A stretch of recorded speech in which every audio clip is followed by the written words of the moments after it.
Hola a todos, bienvenidos a un nuevo programa de Contratapas Podcast. Mi nombre es Yamit Zuluaga y como en todas las oportunidades me acompaña Florencia Puddington. Flor, ¿cómo andas? Bien, todo bien. ¿Leyendo mucho? Bastante. En un momento yo pensé en dejar de leer y ponerme a ver películas. Que el ritmo a veces es tan desenfrenado cuando ahora estamos estudiando una maestría y eso es tanto que uno dice en qué momento se va a acabar. Nunca se va a acabar, pero bueno. No, a mí lo que me pasa es que siempre quiero leer lo que no estoy leyendo en ese momento. Es como que te agarra como el atracón, ¿viste? Claro. Como cuando estás comiendo una hamburguesa pero querés las papas fritas, pero comés las papas fritas y querés la hamburguesa, bueno, así. Mira que como que quiero leer 15 cosas a la vez, no sé, los pondría todos en línea y voy leyendo uno, otro. Eso puede ser, ¿eh? Es una opción. Y bueno, hoy nos acompaña una invitada muy especial, ella es Karen Calle. Karen, hola, muy buenos días. Hola, ¿qué tal? ¿Cómo están? ¿Cómo andas? Todo bien. Perfecto. Entonces, la literatura que elegimos el día de hoy, que es un nuevo ciclo, vamos a hablar de literatura de viajes, ¿no? Travesías, cómo se ve el mundo a través de personajes, ¿no? Que son conflictivos, que viajan por circunstancias extremas. Bueno, todo lo que configura es un género bastante trabajado porque es casi el inicio, la fundación de la literatura en Latinoamérica, ¿no? Claro, iba a decirte justamente que es un subgénero con mucha tradición. Se leen las cartas, las relaciones de Hernán Cortés, sí. Pero también hay específicos personajes españoles que llegaron al Río de la Plata por primera vez y que le llamaba mucho la atención. Sí, lo que pasaba por un acá. nuevo territorio, ¿no? Sí, correcto. Seguramente está muy asociado al descubrimiento de América porque implica un cambio de cosmogonía, ¿no? Sí. O sea, descubrir que existía una tierra el nuevo nueva. Mundo. Qué barbaridad, ¿no? Sí, Qué cosa sí. impresionante. Y bueno, nosotros lo retomamos, pero con un enfoque abierto. Y bueno, esto ya ha mutado muchísimo. Después del siglo XX, ya la idea también de viaje creo que se ha ampliado.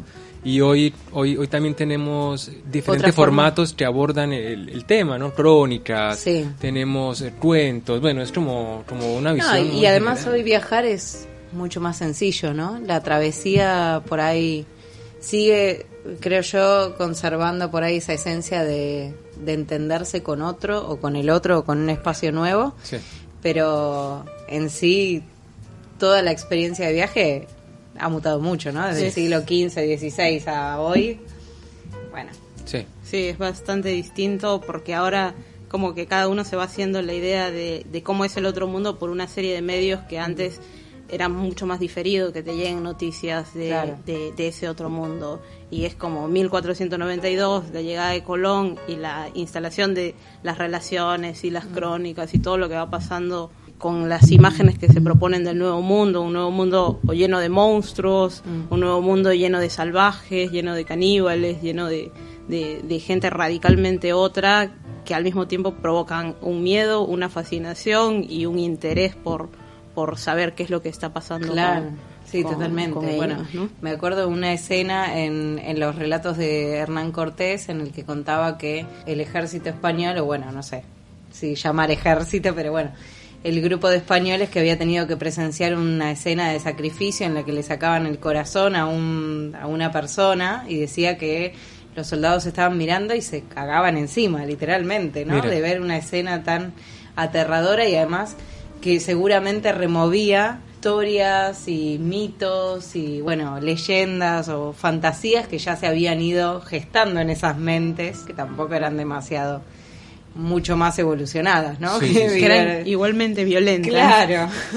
Sí, mira, eso es un buen enfoque. Pero bueno, entrando un poco, aterrizando en el libro que vamos a leer hoy, es Zama, de Antonio Di Benedetto, publicado en 1956, y le preguntaría al principio a Karen por qué lo eligió, cómo pensó esta cuestión, este elemento del viaje en un libro que además fue película hace un par de años, una muy buena película, tuvo resonancia, así que a lo mejor muchas personas llegaron al libro a través del filme. Bueno, ¿cómo fue tu acercamiento a la historia de Zama y cómo lo pensaste para hablar de viajes? Bueno, hay varias cosas.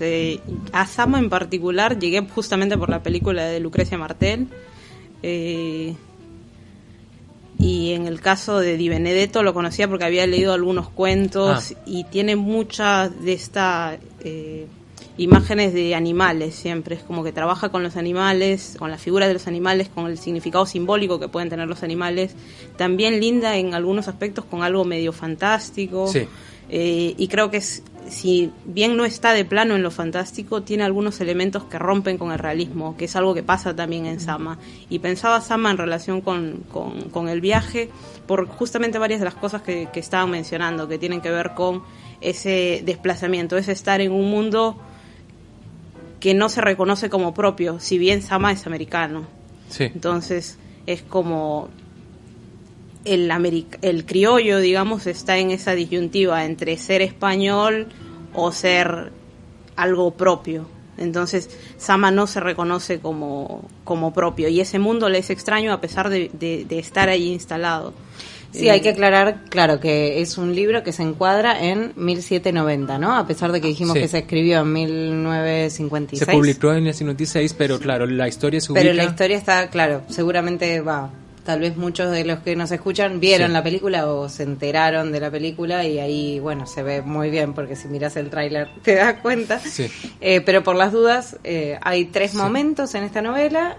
Arranca en 1790, hay una segunda etapa en 1794 con una elipsis ahí en el medio, y un tercer momento también con una elipsis en el medio en 1799, ¿no? Sí, y estamos siguiendo a Diego de Sama, que es como un trabajador administrativo de la colonia en un pueblo muy chico en el norte de Argentina, en la frontera con Paraguay, que es, bueno, es como un funcionario, es un funcionario un poco que está ahí por el azar, alguien lo Claro, en envía. plena colonia, digamos, en plena época del virreinato del Río de la Plata, que es como una provincia que se desarrolló durante la época de la colonia española para organizar o defender las zonas de las colonias del sur. Y lo pensabas también desde el viaje.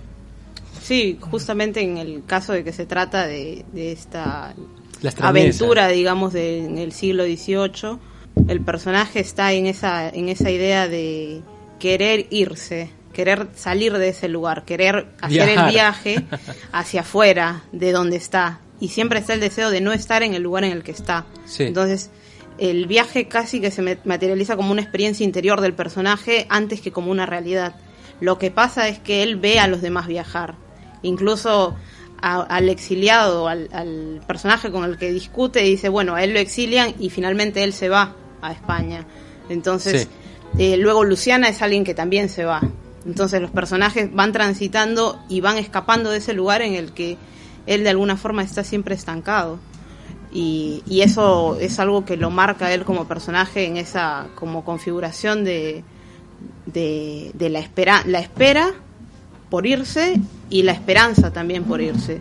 Y dentro de esa frustración de la esperanza es donde va a trabajar, creo, Sama, y es donde va a resonar mucho más la frustración del personaje. Es un personaje cuyos deseos están siempre frustrados. Y en ese sentido es un viaje... Es un pobre hombre. Es un pobre mal hombre. Sí. Y es algo que le va a dar la densidad y la riqueza al personaje de Diego de Sama, que si no sería simplemente un personaje mediocre sin nada que contar. Sí. Si fuera el relato externo de la experiencia, sería algo poco interesante, pero como lo vivimos desde el personaje de Sam hablando en primera persona, casi que sentimos lo que él está experimentando, y esos deseos casi locos de salir y de tener dinero y de acceder de progresar, ¿no? a En beneficios, realidad. de pasar, dice, sus prioridades, pasar a Santiago, luego al Virreinato del Perú y España. Está en esa escala de los deseos de una vida mejor, nunca en la frontera en la cual él... Y bueno, también es muy interesante hablar de Antonio Di Benedetto. Él es argentino, y voy a empezar con algo que leí de un artículo que hablaba sobre Sama justamente, y decía que si Di Benedetto, porque claro, él subiera también en el tiempo del boom latinoamericano, Claro. que si Di Benedetto hubiera producido su literatura desde Europa, hubiera sido uno de los nombres más notables de esta exposición del boom latinoamericano, porque su prosa tiene esos elementos, ¿no? Un poco de realismo mágico, un poco de la historia de Latinoamérica contada en primera persona, pero bueno, no es el caso. Él se quedó en Argentina, es de Mendoza, era periodista, sufrió también mucho la cuestión de la dictadura, fue torturado, es un personaje, es un profesional que es muy icónico en Argentina, no sé si sea tan conocido, pero tiene un trayecto literario Tiene muy una interesante. tradición. Sí, y un estilo muy muy marcado además.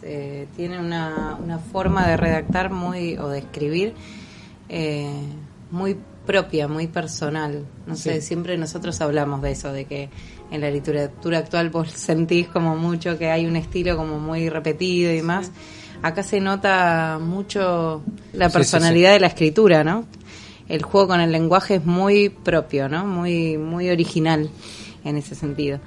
Sí, yo también leí un fragmento. Bueno, él lo secuestraron y lo torturaron. En un momento lo liberaron y pudo escapar.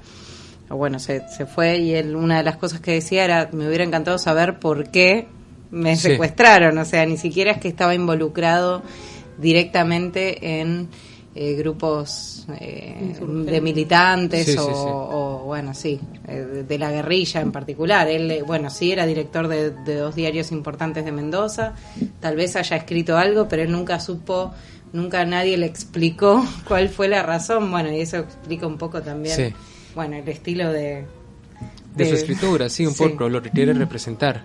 Y bueno, no sé si quieren, para empezar, entrando un poco más en la trama, vamos a leer el principio de Sama, de Antonio Di Benedetto, aquí en Contratapas Podcast. Salí de la ciudad, ribera abajo, al encuentro solitario del barco que aguardaba, sin saber cuándo vendría. Llegué hasta el muelle viejo, esa construcción inexplicable, puesto que la ciudad y su puerto siempre estuvieron donde están, 1/4 de legua arriba. Entreverada entre sus palos, se menea la porción de agua del río que entre ellos recae. Con su pequeña ola y sus remolinos sin salida, iba y venía, con precisión, un mono muerto, todavía completo y no descompuesto. El agua ante el bosque fue siempre una invitación al viaje, que él no hizo hasta no ser mono, sino cadáver de mono. El agua quería llevárselo y lo llevaba, pero se le enredó entre los palos del muelle decrépito, y ahí estaba él por irse y no, y ahí estábamos, por irnos y no. Con ser tan mansa, cuidábame de la naturaleza de esta tierra, porque es infantil y capaz de arrobarme, y en la lasitud semidespierta me ponía repentinos pensamientos traicioneros, de esos que no dan conformidad ni por tiempo sosiego. Hacía que me diese conmigo en cosas exteriores, en las que, si a ello me resignaba, podía reconocerme. Esos temas quedaban solo para mí, excluidos de la conversación con el gobernador y con todos, por mi escasa o nula facilidad para hacer amigos íntimos con quienes explayarme. Debía llevar la espera y el desabrimiento en soliloquio, sin comunicarlo, como me lo decía ese a veces insolente Ventura Prieto, que se me arrimó aquella tarde, por cierto, que no buscándome, sino yendo al azar. Consideraba que en esta tierra llana yo parecía estar en un pozo. Me lo dijo una vez y más de una lo dijo a otros, descuidándose de lo que todos sabían, que fui gallo de riña o al menos dueño de reñidero. Sí, bueno, ahí ya empezamos como a ver, bueno, el estilo en el que está narrado, ¿no? Es algo muy pausado, muy lento, es una conversación reflexiva todo el tiempo que Diero tiene sobre su situación. Y bueno, algo que hablábamos era que va mutando, ¿no? No es un personaje completamente bueno ni completamente malo, tiene un montón de matices que lo hacen mucho más verosímil, mucho más creíble, pero se aleja de nuestra idea de la colonia, ¿no? Bueno, sí, es un personaje que ya de entrada es moralmente cuestionable, ¿no? Sí. Al principio, bueno, quizás lo asociamos un poco con la infidelidad. Él tiene una pareja, bueno, está casado con Marta, que Marta nunca aparece en la historia más que a través de cartas. Ella está en Buenos Aires, a él le toca ir a este lugar en los límites del virreinato, como un letrado, como una especie de secretario, un burócrata, al servicio del gobernador de esa área, de esa zona, no sé. Lo que vemos es que al principio se le despiertan estos deseos sexuales que lo llevan a... Está calentón, sí. Claro, está muy calentón en la primera etapa, ¿no? Sí, la primera etapa, que es en 1790, que es todavía él es joven, y además, pero igual tiene algunos gestos, más allá de los deseos sexuales que lo llevan a la infidelidad y demás. Tiene manejos medio, ¿no? En un momento que encuentra a Rita, que es una chica joven, que parece que está también teniendo ahí un amorío inconfesado, digamos, en su familia, y él lo encuentra en la calle a la noche, y la chica se cae y él trata de agarrarla y bueno, la manosea un poco, ¿no? Sí. Y él dice, bueno, me aproveché de la situación de que ella no iba a poder decir nada porque estaba también en falta, ¿no? Entonces vemos estos gestos así como de sí, una moralidad cuestionable ya desde el principio, me parece. Y de valerse de su posición, o sea, él sabe muy bien, y además es algo que le da verosimilitud a la idea de las jerarquías, él sabe muy bien cuál es su jerarquía, y el hecho además de haber descubierto a alguien en una falta que en ese contexto es extremadamente reprobable y que va a tener una serie de consecuencias, hace que él se permita, digamos, se tome ciertas atribuciones.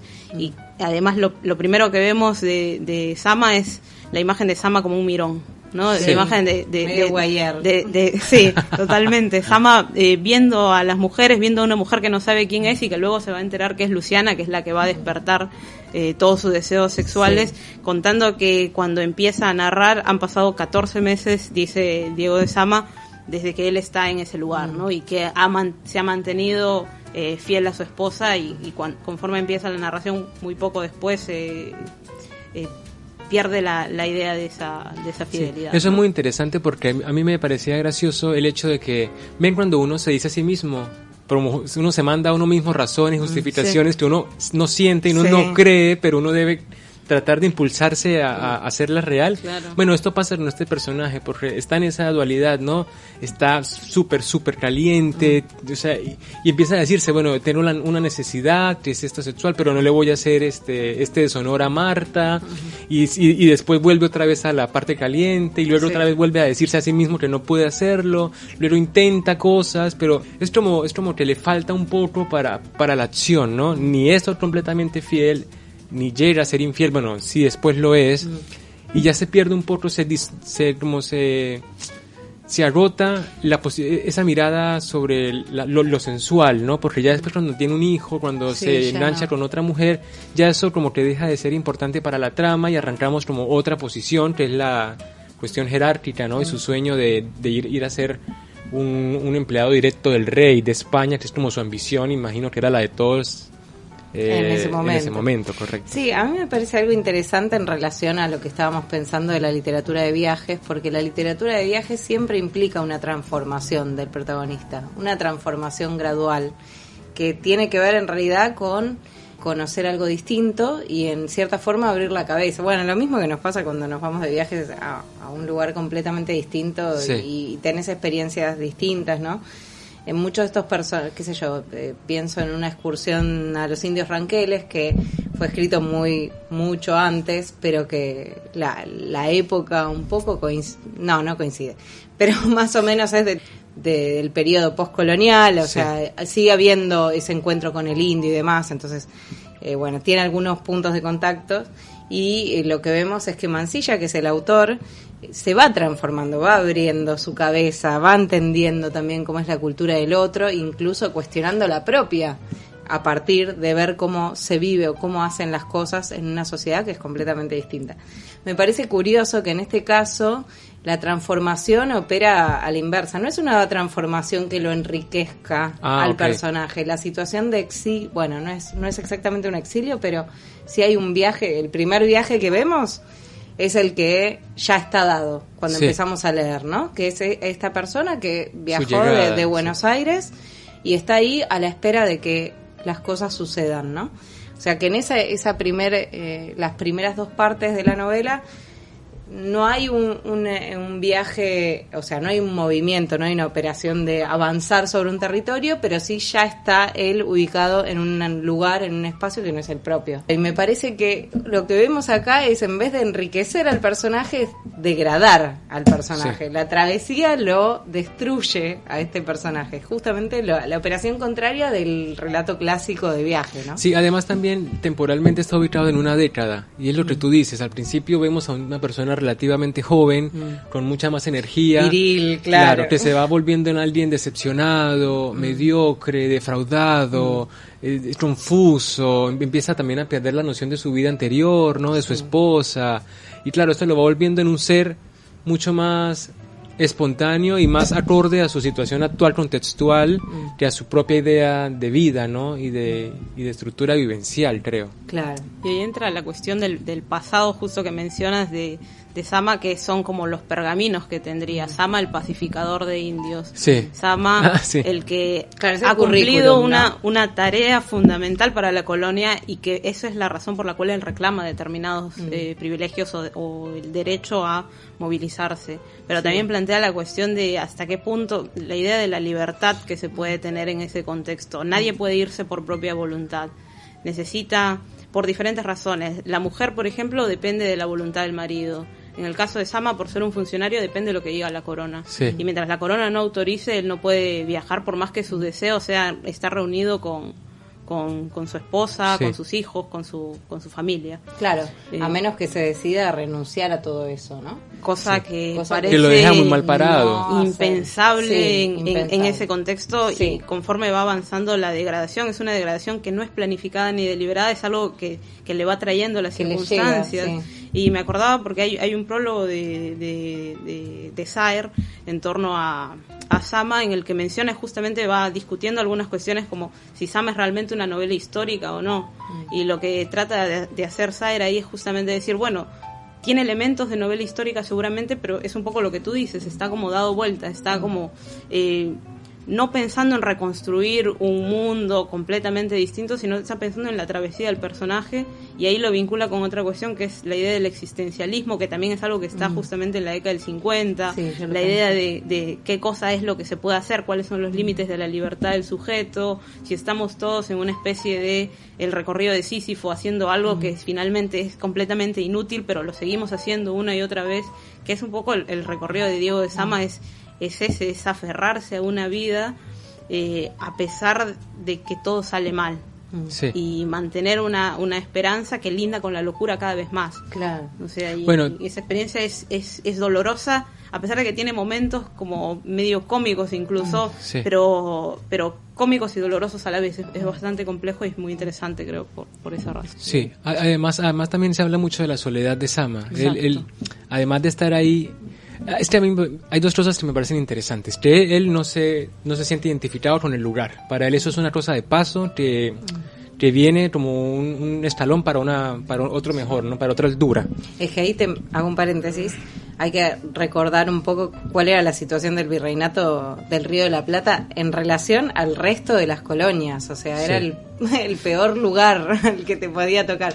O sea, él ni siquiera está en la capital del virreinato del Río de la Plata, que es Buenos Aires, que de hecho una vez que se establece como capital de esa última región olvidada de las colonias, bueno, incluso empieza a florecer un poco, aumenta la cantidad de habitantes en Buenos Aires y demás.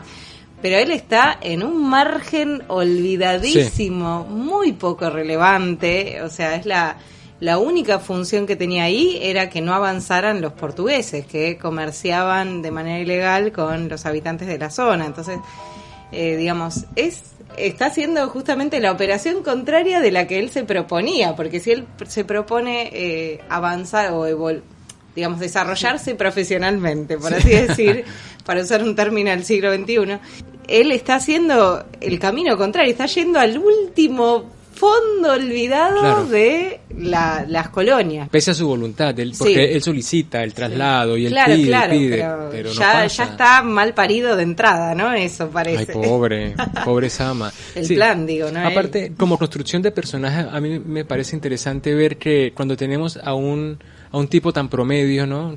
Que arranca una novela, uno dice, o sea, el camino es la victoria, ¿no? El camino es la grandeza. Claro. Y acá Es ni el siquiera, descenso. no es la grandeza, pero no sé si tampoco hay un descenso, porque él empieza y termina igual, el mismo cargo, ¿no? La misma lejanía, solo que se transforma por dentro, pero lo de afuera no muta.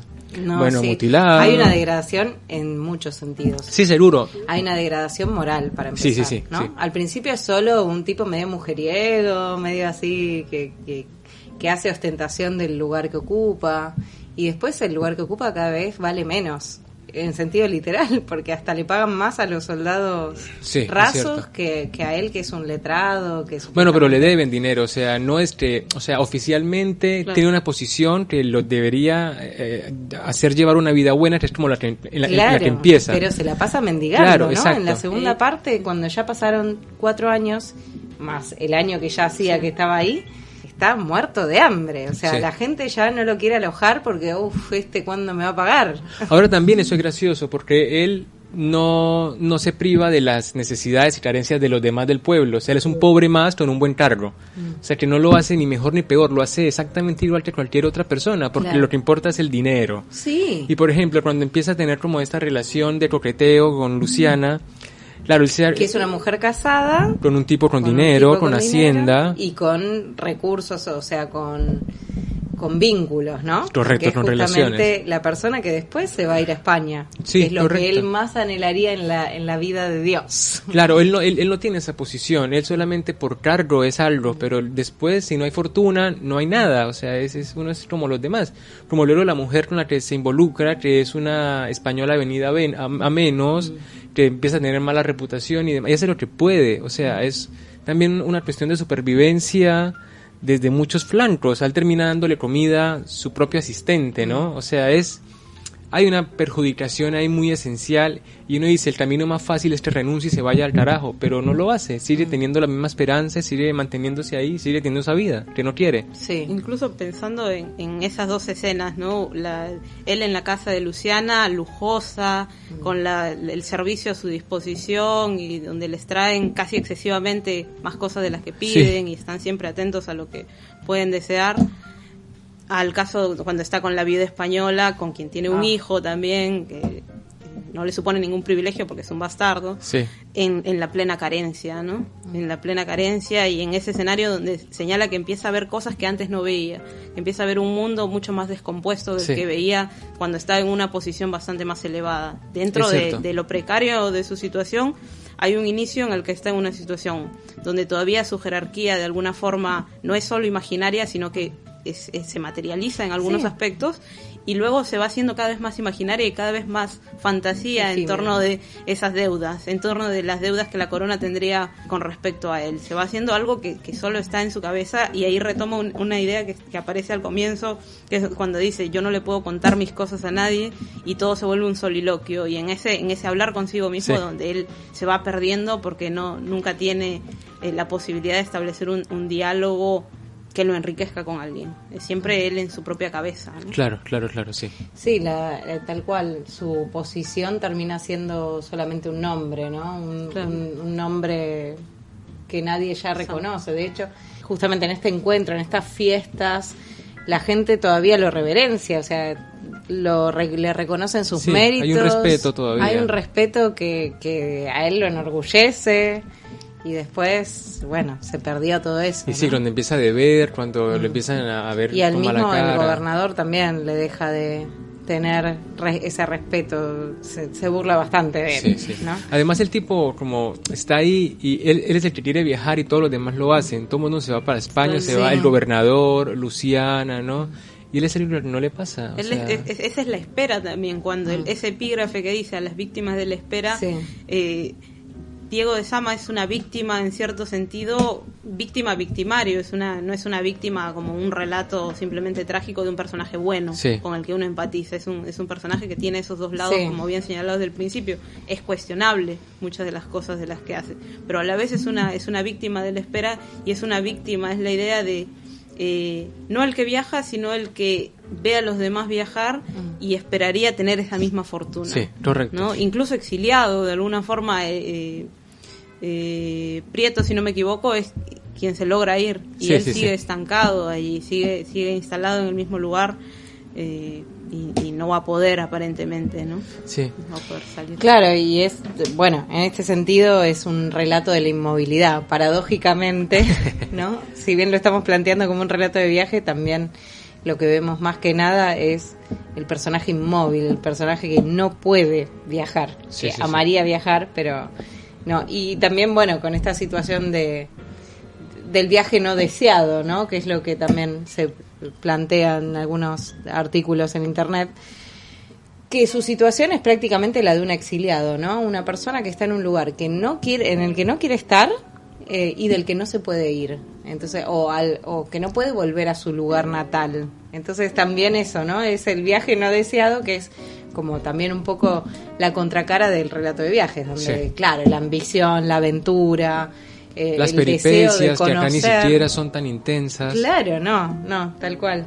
Sí. Bueno, y hablábamos de Sama como un personaje que se va desilvanando, ¿no? Como que se va degradando en muchos aspectos. Uno era el moral, que decíamos recién, porque arranca con esto, con esta con esta cuestión de traición a la mujer, Sí. y termina con una traición también en el último episodio, Sí. en donde sí hay una travesía. Ahí sí tenemos. Bueno, sí, aparte es trágico el final también, o sea, no es un libro que nos va a mostrar un Pietro bondadoso para con Diego de Sama, no, lo pateamos, pero seguimos dándole hasta el final del libro, porque si hubiéramos tenido 5 años más, bueno, el chabón ya o super mutilado o muerto, ¿no? Sí, no porque sabemos cómo hubiera quedado, como viene ¿no? la mano, digo, suerte no tiene, claramente, buena suerte no tiene. No. Pero me interesaba recopilar esta idea de si sería válido Sama como un documento histórico, o sea, qué elementos lo harían parte de un estilo costumbrista de la época y qué partes de pronto podrían intervenir en esa interpretación. ¿Ustedes qué opinan? Yo creo que sí hay mucho de eso, porque se cuenta no desde lo idealizado que uno está acostumbrado a ver en los héroes, ¿no? Pienso en Simón Bolívar, en los conquistadores, en los fundadores de las ciudades acá en Sudamérica, que está toda esta cuestión del combate con los indios, de las dificultades, del viaje en barco, pero acá el matiz es otro, porque este tipo no es ni bueno, ni notable, ni sobresaliente, o sea que es una persona más que cuenta su experiencia. Eso lo haría tener una posición más real respecto a la forma de vivir hace 300 años. A mí me parece que, estoy segura de que Di Benedetto leyó los relatos de no sé si de conquista, pero de supervivencia de Sí. los primeros españoles que arribaron a esta zona, al Río de la Plata, que era una zona un poco interesante. Era una zona que no tenía ni el interés estético ni la riqueza de la naturaleza o mismo mineral, digamos, que pudo haber en otras zonas. Y es gente que se morían de hambre al principio, sí. ¿No? Digamos, como que los mayores problemas que tenían era que no encontraban comida, o que la comida no alcanzaba, o que se enfermaban en fin, eran lugares inhóspitos, sí. En algún sentido, y esos relatos son conocidos, y bueno, y bastante leídos, por lo menos acá, por lo menos en la universidad, ¿no? Yo creo que él tenía eso presente, sí. Tenía la idea de construir ese mundo pobre. Sí. ¿Tenía la intención de la ficcionalidad? Sí, yo creo que tenía presente esa idea de colonia pobre, que no es la misma que por ahí en México, ¿no? O en otras zonas. O sea, de mayoría, porque en todo caso eran más los que estaban en esa situación que los que tenían un privilegio notable, ¿no? Como el virrey y su corte, que era muy... Claro. Que uno conoce porque era lo más brillante del asunto, ¿no? Sí, y además, como bien dices, era el lugar indeseable. Si había que ir a un lugar, dentro de ahí era el virreinato del Perú, digamos. Claro. Tienes el de Nueva España y el de Perú, que son esos lugares donde está la pompa, donde está la celebración, la donde fiesta, pasa el oro, la riqueza, por la calle. Donde hay oro, los escenarios donde se pone justamente la idea de que, bueno, está toda la riqueza de ese nuevo mundo, ese mundo abundante, pródigo, está ahí. No está en el virreinato del Río de la Plata. No. Nadie quiere estar en ese lugar. Y creo que la verosimilitud se construye por unas cuestiones, por toda esa cuestión de la pobreza y de la desposesión que hay en ese contexto, pero también por la recreación del sistema de los funcionarios, del sistema virreinal, de las jerarquías que no se pueden traspasar. Sí. ¿No? Hay una serie de normas, es un mundo hiperreglado, el mundo virreinal, y eso es algo de lo que nadie puede escapar. Están como todos confinados a la función que cumplen dentro de un contexto determinado. Sí. Y está ahí, por ejemplo, cuando está este muchacho que escribe un libro y es algo que se considera peligroso. Sí, ¿no? Manuel. Exacto. Entonces es como...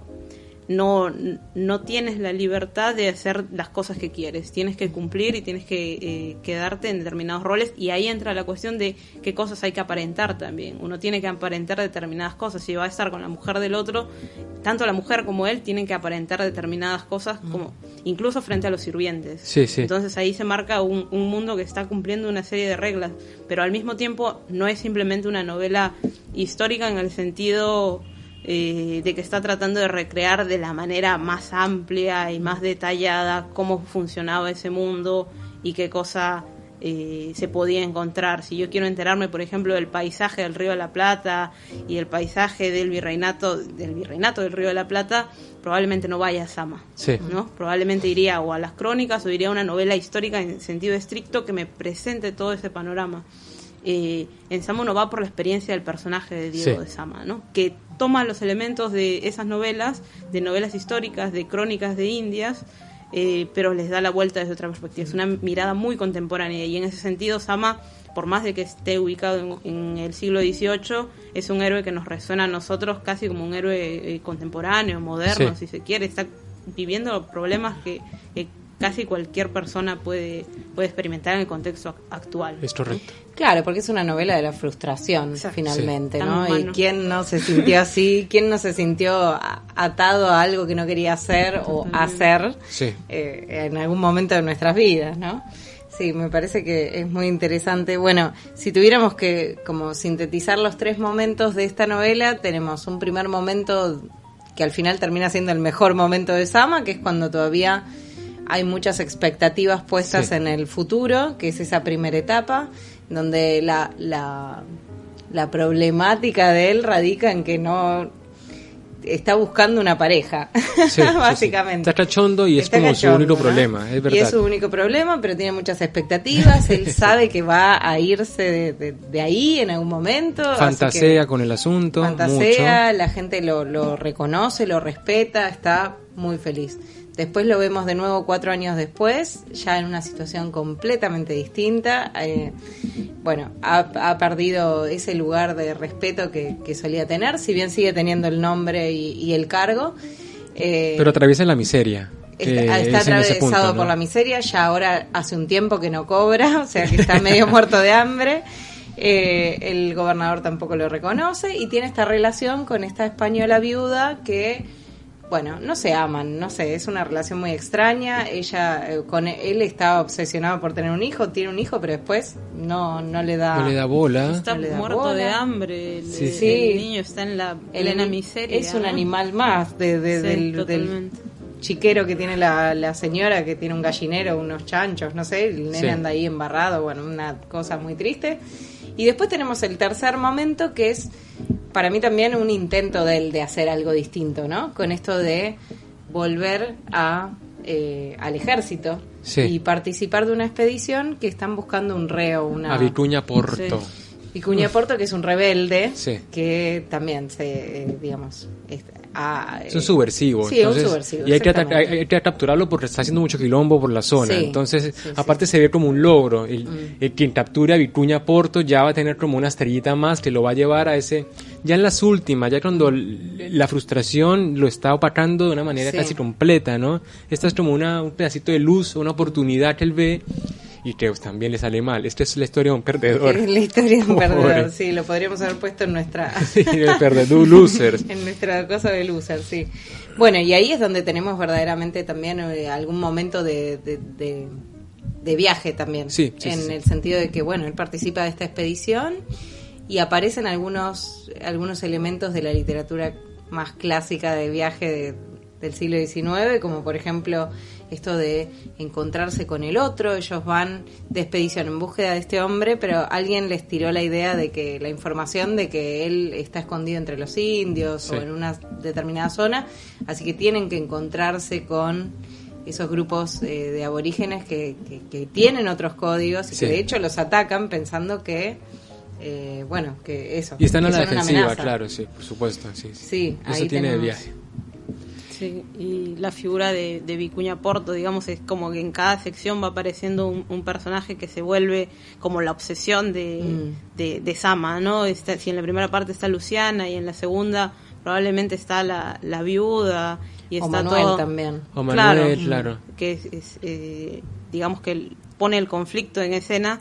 Aquí es Vicuña Porto la imagen que se aparece como el deseo y la posibilidad de satisfacer un deseo, que en este caso sería de alguna forma recuperar ciertos honores, ¿no? De algo que él no quería hacer, porque su idea era funcionar como asesor, como letrado, y tiene que volver a las armas, ¿no? Y en ese caso, volver a las armas es como disminuirse, pero con la posibilidad de volver a ascender, con la posibilidad de volver a ascender con honores en un contexto en el que el virreinato se está haciendo cada vez más problemático también, ¿no? Ya estamos casi cerrando el siglo XVIII y alguien que se ponga a proteger los intereses de la corona va a ser o sería bien recompensado dentro de la fantasía que construye Sama. Sí, ¿no? ahora que dices de la introducción de los personajes, claro, es como un elemento inmóvil que viaja porque el tiempo se mueve, ¿no? Porque viene el gobernador, se va el gobernador, viene Luciana, se va Luciano, o sea, él está ahí y las cosas están, el mundo está pasando, le pasan alrededor, pero le pasan por encima de él, o sea, le pasan también a él, ¿no?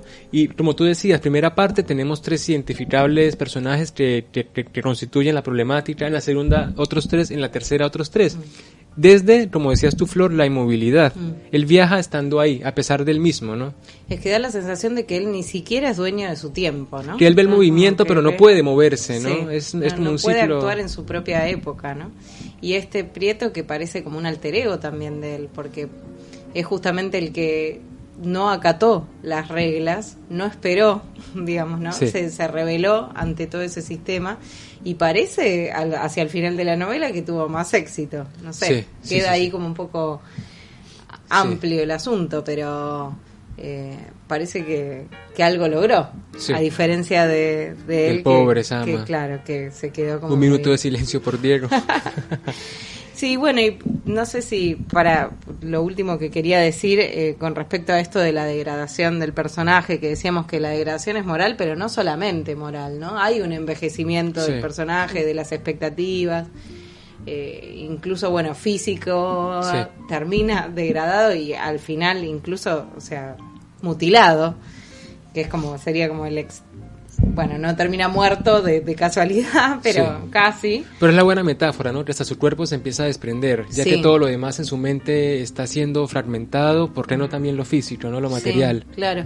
Y desde el punto de vista social también, cómo se va aislando, ¿no? Cada vez va perdiendo más el vínculo con la sociedad que lo rodea. Y al final no es nadie, ¿no? Porque ni siquiera en el ejército ese del que forma parte se le tiene ningún respeto ni ninguna consideración, ¿no? Termina como ahí boyando como en su propia megalomanía, no sé. Y esto lo sentimos. Yo también, para ir terminando un poco con mi criterio, esto de que yo empecé a leer la novela y yo dije, esto es pum para abajo, porque ven que hay novelas que uno lo arrastran emocionalmente a un campo en el que uno no quiere estar, y uno dice, a mí me queda la sensación todo el día, pobre Sama. Entonces yo decía, claro, en un punto empecé a rogar por una oportunidad para Sama. Yo decía, Dios, ayúdalo, por favor, alguien. Vamos a manifestarnos al Congreso. Y él, tírenle un centro, un mando, algo. Y claro, ahí es algo que no pasa, ¿no? Es la constante emocional que nos lleva durante toda la novela, y es crítico, porque eso uno lo impregna muchísimo, ¿no? Esa es mi sensación al final de haber leído Sama. Sí, como está en primera persona, es como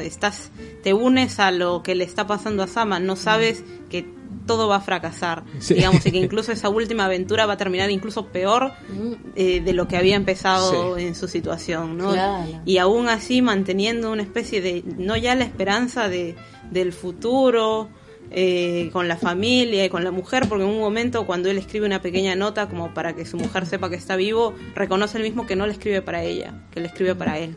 No he naufragado, pero eso es una nota que está dedicada a él mismo, donde de nuevo vuelve la idea del soliloquio, de él hablando consigo mismo.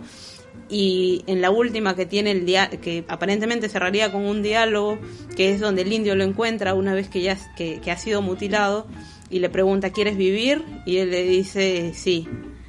Y ahí es como que se restituye esa posibilidad de continuar con vida. Ya la esperanza es tan mínima que lo único que puede ser esperable es vivir, así sea mutilado, así sea en esas condiciones. Y la última imagen es la del niño rubio que se le aparece, que es una imagen de sí mismo, donde es él de niño, dice. Y él hablando consigo mismo. De nuevo aparece el tiempo, que es lo que venían comentando. Le diría, si hay alguna transformación es por el tiempo.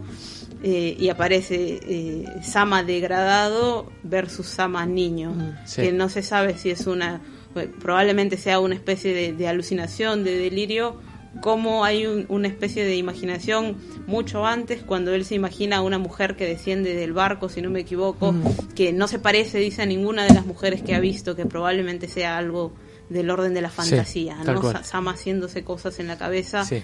hasta el final y presentándose ante sí mismo, que si no me equivoco le dice algo así como que mal has acabado, ¿no? Sí. De- Sí, ese es el el- principio final de un personaje de una vida, ¿no? Sí. Que bueno, que estamos ahí.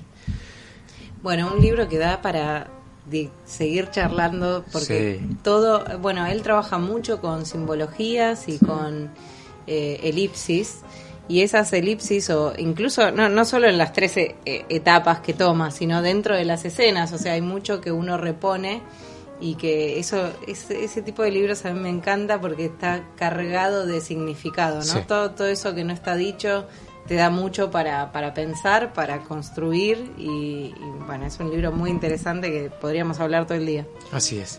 Y bueno, a Karen, muchísimas gracias por haber compartido con nosotros este espacio. Y por haber elegido el libro, porque la verdad que yo no lo había leído, no estaba tampoco en mi lista todavía de libros para leer, y fue una grata lectura. Bueno, gracias a ustedes. La verdad que yo lo había leído y pasa siempre esto cuando lees un libro que luego no tienes con quién comentarlo, Ay, si nadie sí. más lo leyó. Sí. entonces Bueno, es como- Ese es el propósito de este podcast, en realidad. comentar libros que nos gustan. Sí, Y que no ahora sea por tan último, solitario. Karen participa de una revista muy importante. ¿Nos Ah, puedes comentar un poco dale, de qué sí. va la revista Entre Caníbales? Y, Sí, y la con gente, si gusto. quiere chismosear un poco, ¿dónde puede encontrar? Sí, bueno, es una revista dedicada a la literatura, a los estudios de literatura, que se llama Entre Caníbales. Es una revista que tenemos con compañeras y compañeros peruanos, y que justamente en el número anterior, el número 10 y este número, venimos trabajando la época del virreinato, relatos del siglo XV y XVI, y ahora estamos trabajando el barroco en América. Entonces hay, digamos que por coincidencia, hay cierta afinidad entre lo que comentamos aquí en la novela con los textos que se encuentran. Es un proyecto plenamente autogestionado, y si les interesa, si quieren ver artículos, está todo en la página web, que es entrecaníbales.net.